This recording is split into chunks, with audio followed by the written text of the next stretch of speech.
Assalamualaikum warahmatullahi wabarakatuh. Innal hamdalillah nahmaduhu wa nasta'inuhu wa nastaghfiruhu wa na'udzu billahi min syururi anfusina wa min sayyiati a'malina may yahdihillahu fala mudhillalah wa may yudlil fala hadiyalah.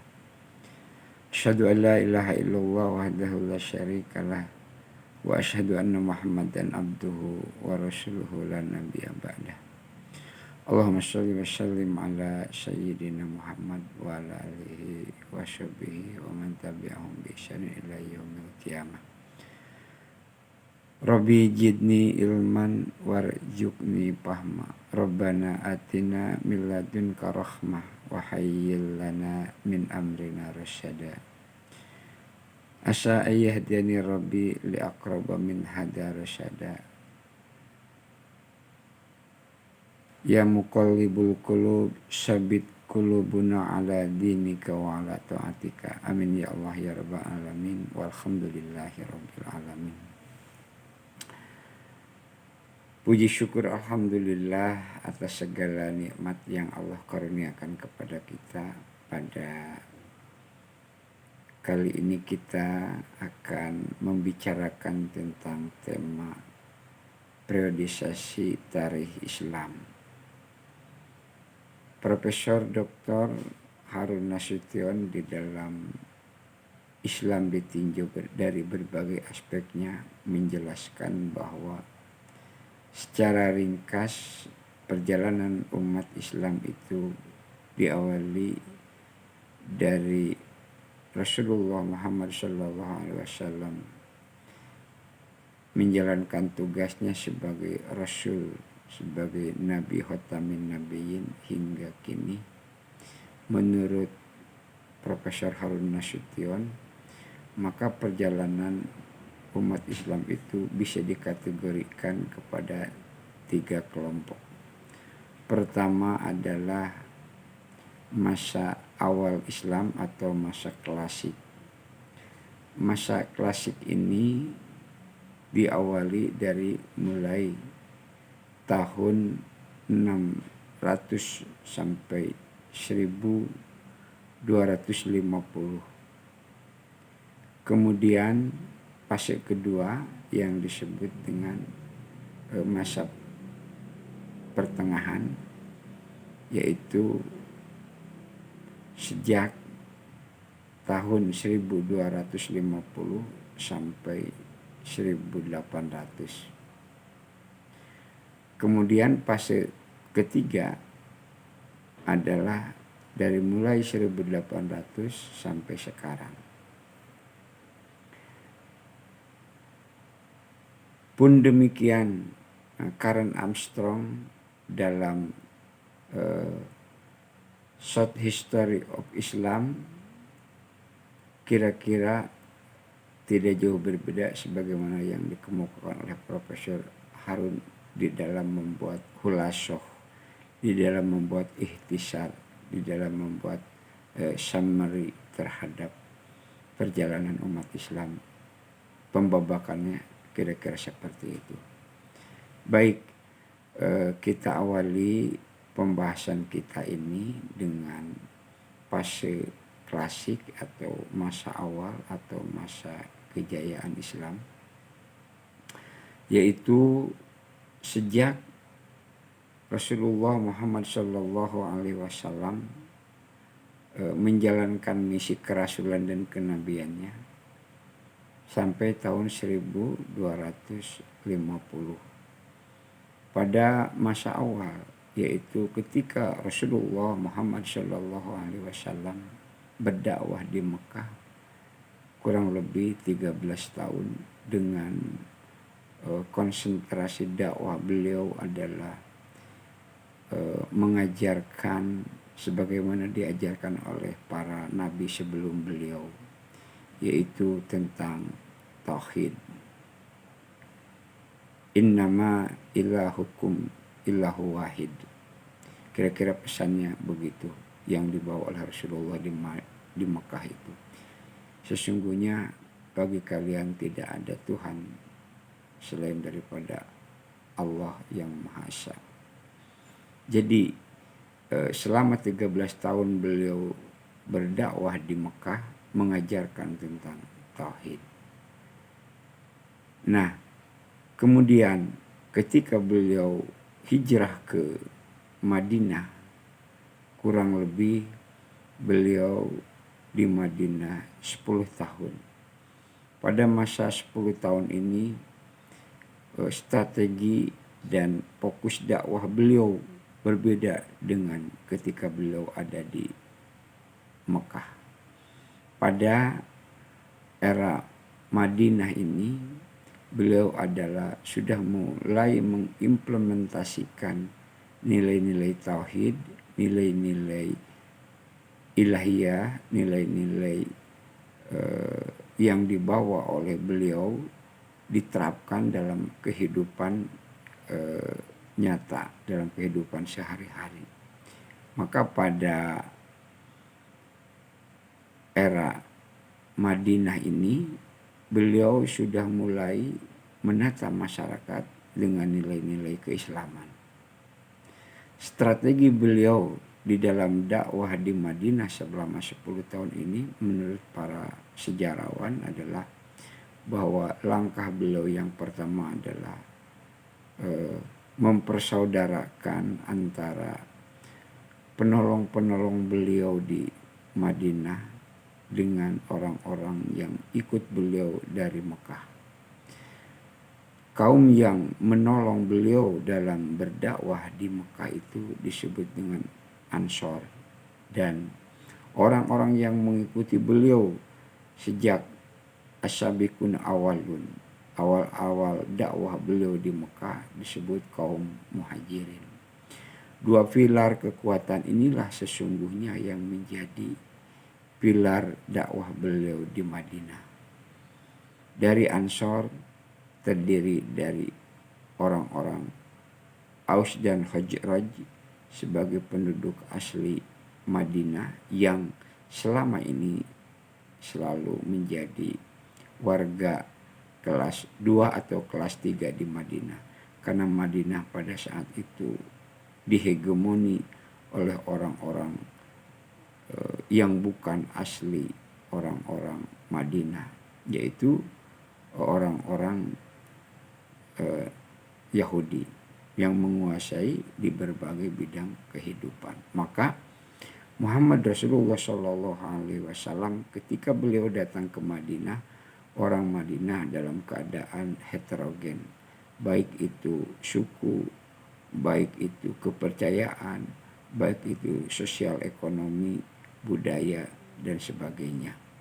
Maka beliau sebagai pemimpin baru di Madinah, di Yathrib, sebelum namanya Madinah, nama tempat beliau dakwah itu adalah Yathrib. Nah, di Yathrib ini yang oleh beliau diganti namanya menjadi Madinatul Nabi atau Madinatul Al-Munawwarah. Di Madinah telah ada dan telah berjalan struktur sosial masyarakat di sana. Beliau tidak dakwah di tempat yang kosong, tetapi beliau hadir di tengah-tengah masyarakat yang sudah memiliki tatanan kehidupan yang heterogen, yang beraneka ragam. Nah, ketika beliau datang ke Madinah setelah mempersaudarakan dua pilar antara Ansor dan Muhajirin, maka langkah beliau selanjutnya adalah membuat apa yang disebut oleh para sosiolog agama seperti Emil Durkheim menyebutnya adalah sebagai Charter of Madinah atau Piagam Madinah.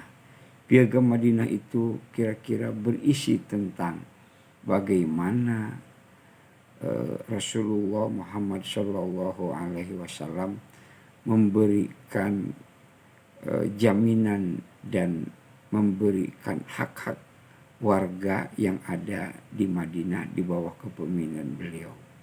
Beliau jamin kebebasan beragama, beliau jamin kebebasan untuk meyakini keyakinan. Beliau jamin praktek ibadah sesuai dengan keyakinan.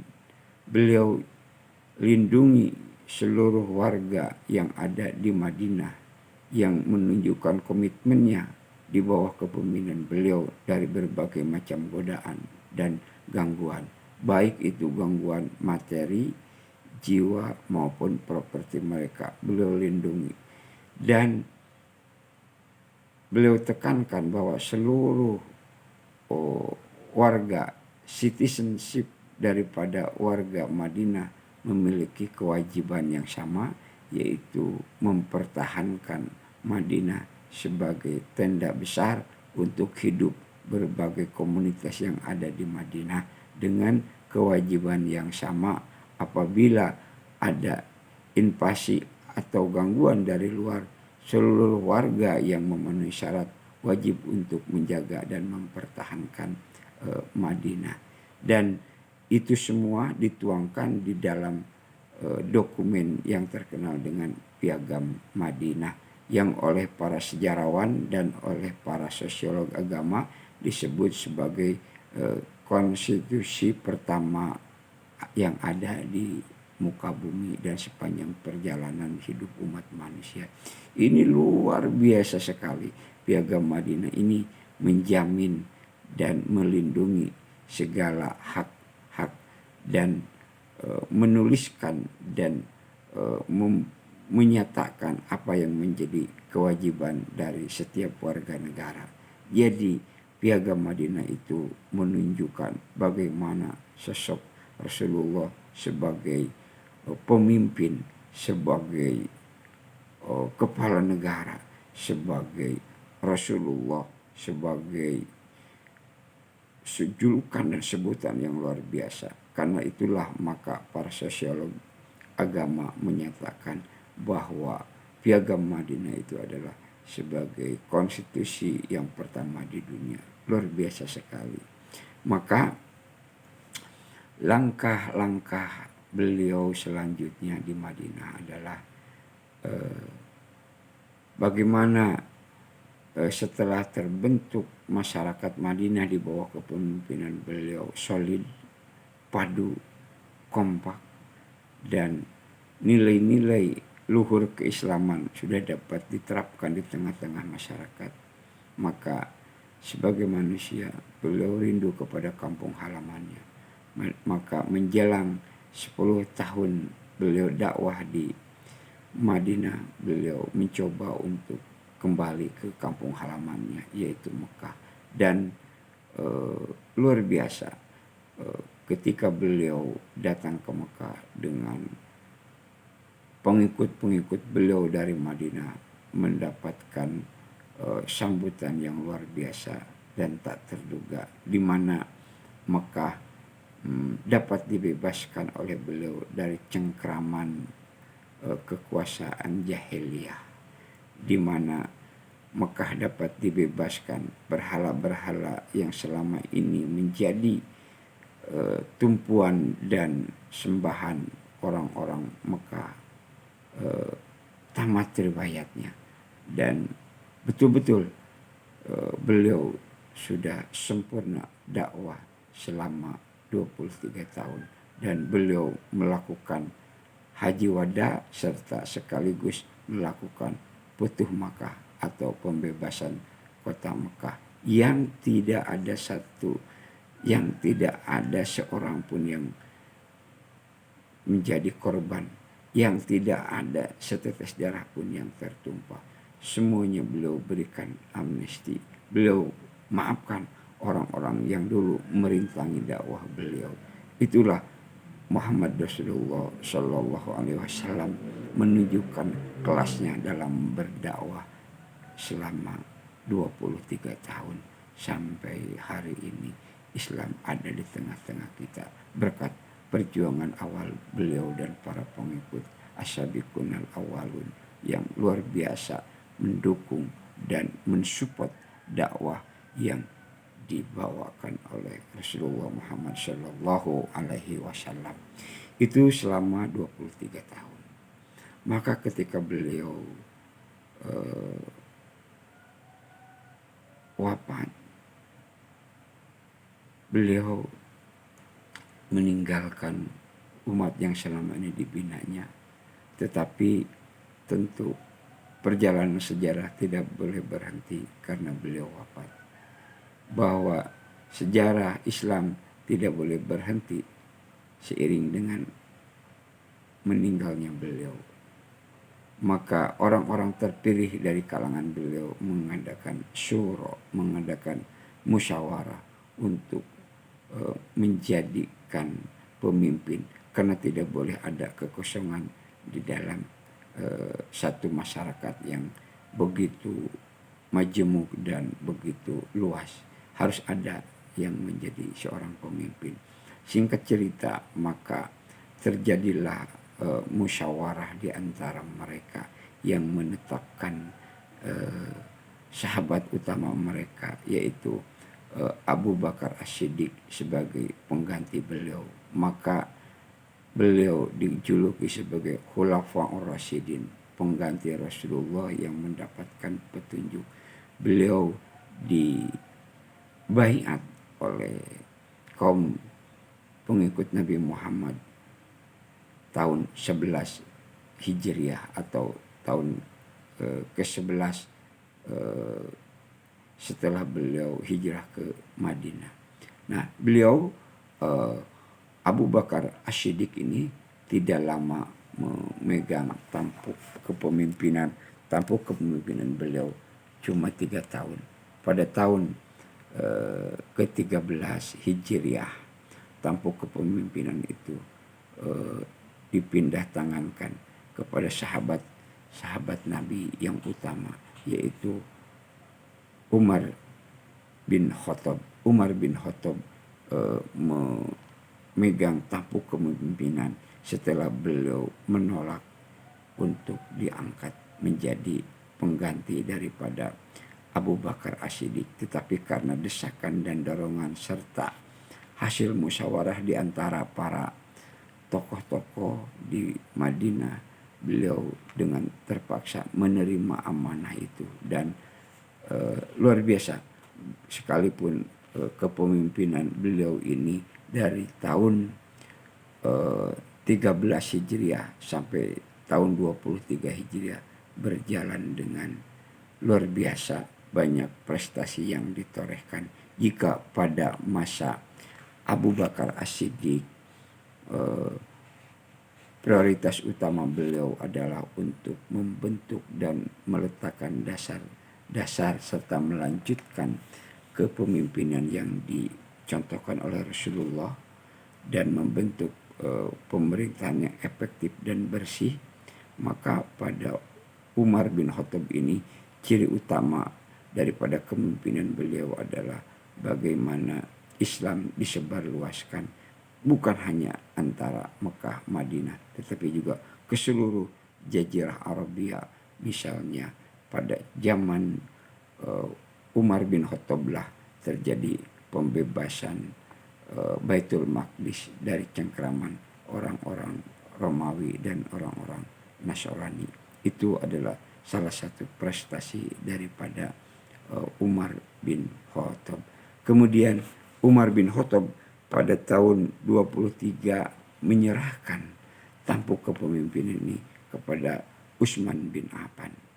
Utsman bin Affan memegang tampuk kepemimpinan sebagai Khulafaur Rasyidin, sebagai pemimpin yang mendapatkan petunjuk pengganti daripada Umar bin Khattab, sebagai pelanjut daripada estafet kepemimpinan dakwah dan kepemimpinan sosial kemasyarakatan.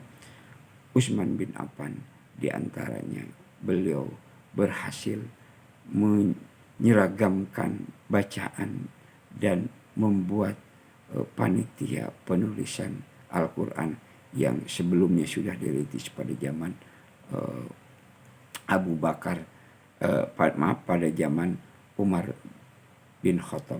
Maka beliau Utsman bin Affan jasa terbesarnya adalah membuat tulisan Al-Quran yang selama ini terserak dan tercecer dalam tulisan-tulisan seperti di pelapa kurma, di batu, atau di lembaran-lembaran terpisah, atau di kulit-kulit binatang.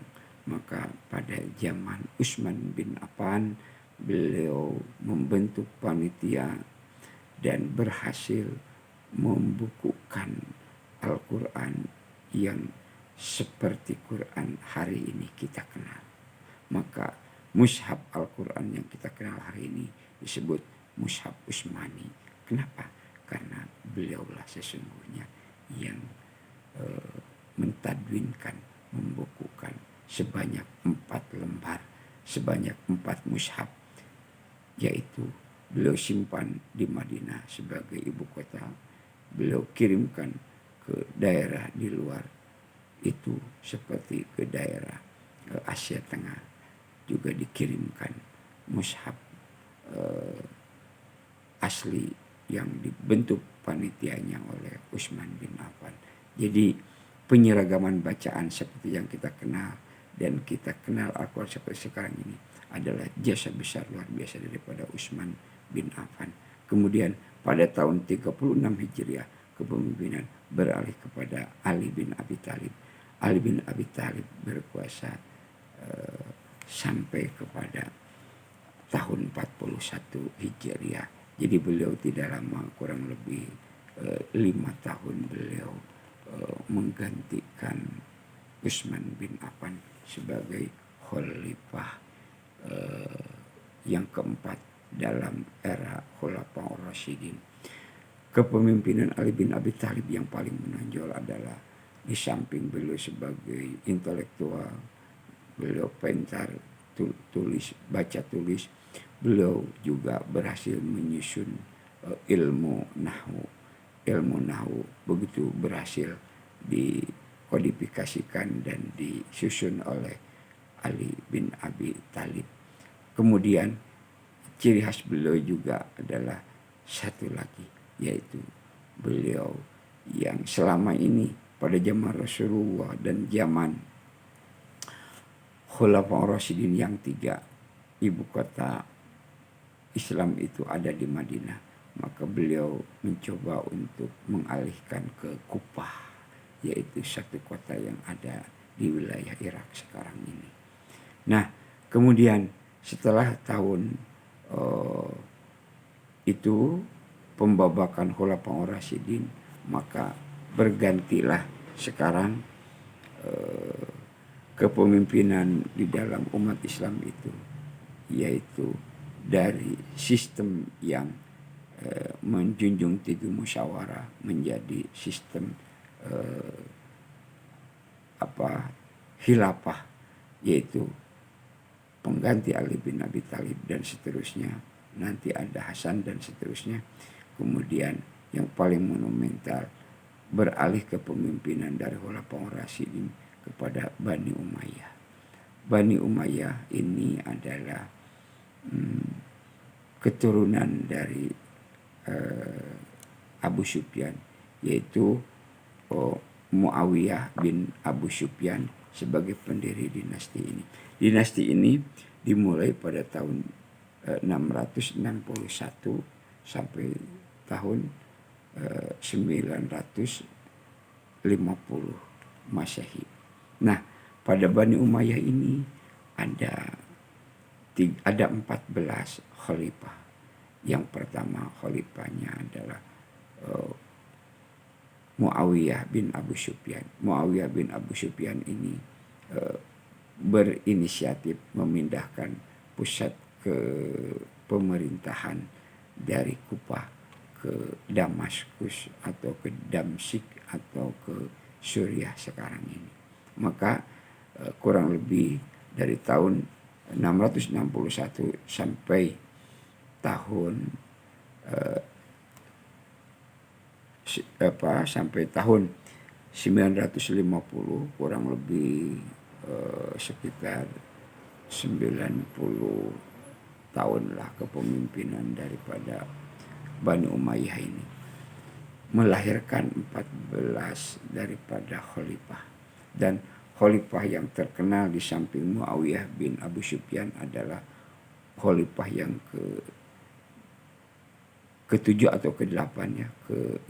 Khalifah yang kalau nggak salah khalifah yang ke-8 namanya Umar bin Abdul Aziz. Umar bin Abdul Aziz ini meninggalkan warisan yang amat sangat luar biasa, yaitu beliau membuat surat keputusan untuk mentadwinkan, untuk mengumpulkan segala ucapan, perbuatan, keputusan Rasulullah Muhammad Sallallahu Alaihi Wasallam yang kita kenal sekarang menjadi hadis.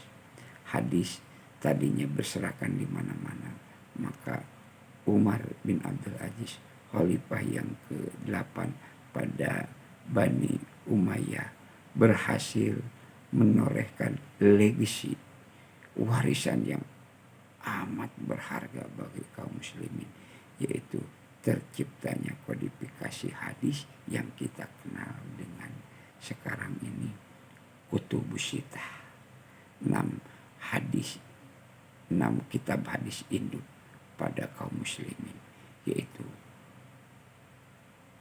Sahih Bukhari, yang kedua Sahih Muslim, yang ketiga Sunan Abu Daud, yang keempat Sunan At-Tirmidzi, yang kelima Sunan An-Nasai, dan yang keenam Sunan Ibnu Majah.